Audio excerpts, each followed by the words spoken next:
جو لوگ بھی اس کیس سے واقف تھے تو وہ سب اس بات پہ یکسو تھے کہ اس میں عمران خان صاحب کا بچنا وہ اگر ناممکن نہیں تو مشکل ضرور ہے۔ وجہ یہ کہ ایک وائلیشن نہیں ہوئی تھی، کئی وائلیشنز ہوئی تھی۔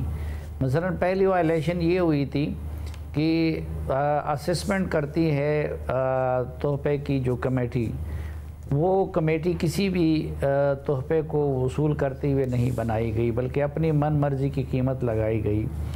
دوسرا پھر قانون میں ریٹین شپ ہے، آپ اس کو ریٹین کر سکتے ہیں، فردر کسی کو نہیں بیچ سکتے۔ عمران خان صاحب نے تحفے ریٹین نہیں کیے، اپنے پاس نہیں رکھے۔ مثلا ماضی کے اکثر وزرائے اعظم نے جو تحفے لیے ہیں وہ ابھی تک ان کے پاس ہیں، بلکہ انہوں نے آن ورڈ جا کے ان کو فروخت کیا۔ پھر تیسری وائلیشن یہ ہوئی تھی خصوصاً محمد بن سلمان کی گڑی کے حوالے سے کہ ان کو ایک پرائیویٹ جہاز میں لے جایا گیا تو وہاں پہ کسٹم کے رولز کو وائلیٹ کیا گیا۔ پھر واپس نقد کیش کی صورت میں رقم پاکستان لائی گئی، اور وہ کیش جو دوسرے لوگوں کے اکاؤنٹس میں جمع ہوا ہے تو وہ عمران خان صاحب کے حصے کا ان کے اکاؤنٹ میں جمع ہوا ہے۔ تو یہاں پہ شاید پھر منی لانڈرنگ کا معاملہ آتا ہے۔ اور پھر آگے جا کے ایک اور وائلیشن یہ ہوئی ہے کہ بہت سارے گفٹس ایسے ہیں کہ جو وصول کیے گئے ہیں سفیروں کی طرف سے، ان کی نشاندہی کی گئی ہے لیکن ان کو توشخانے میں ظاہر ہی نہیں کیا گیا ہے، ان کو توشخانے میں جمع ہی نہیں کیا گیا ہے۔ اور پھر اس میں یہ بھی ہوا تھا کہ جتنے متعلقہ افراد تھے، مثلا جو توشخانہ کے ڈیل کرنے والے سرکاری ملازمین تھے، باقی اس کے تھے، تو ان کی گواہی بھی آ گئی تھی۔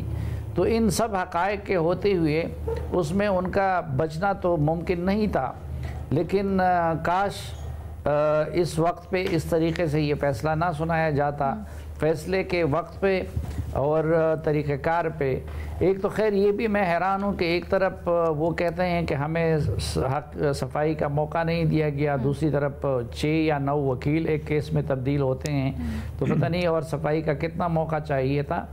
لیکن بہرحال خوش نہیں ہونا چاہیے، آج مسلم لیگ نون والوں کو بھی خوش نہیں ہونا چاہیے۔ میں بطور ایک سیاست کے طالب علم کے، میں تو کسی بھی سیاستدان کی سزا پہ خوش نہیں ہوتا، اور نہ آج میں خوش ہوں، اور پھر بالخصوص کسی خاتون کے جیل جانے کو پہ تو کبھی بھی خوشی کا اظہار نہیں کرنا چاہیے۔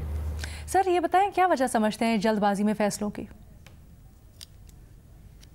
اصل میں ایک وجہ تو یہ ہو سکتی ہے کہ ہم سب اس پہ متفق ہیں کہ پی ٹی آئی کا یہ کمال ہے کہ وہ اپنے کیسز کو طول دیتے رہتے ہیں، وکلاء بھی بدلتے ہیں۔ انہوں نے اس کیس میں تو جج کو بھی بدل دیا گیا، اور عدلیہ میں ان کو وہی رعایتیں ملتی ہیں جو ماضی میں کسی نواز شریف یا زرداری وغیرہ کو نہیں ملی ہیں۔ تو پھر جب ایک معاملہ پہ سراکن موڑ پہ آ جاتا ہے تو شاید جج کی پرفارمنس کا بھی تعلق ہوتا ہے، یا ہو سکتا ہے جج پہ بھی دباؤ ہو، لیکن یہ عام تاثر اس سے یہ گیا ہے، یہ وقت کے اعتراض کی میں بات کر رہا ہوں، کہ پولیٹیکل آسپیکٹ کو مد نظر رکھ کر فیصلے کیے جا رہے ہیں، اور یہ تاثر ٹھیک نہیں ہے، اس کو ختم ہو جانا چاہیے۔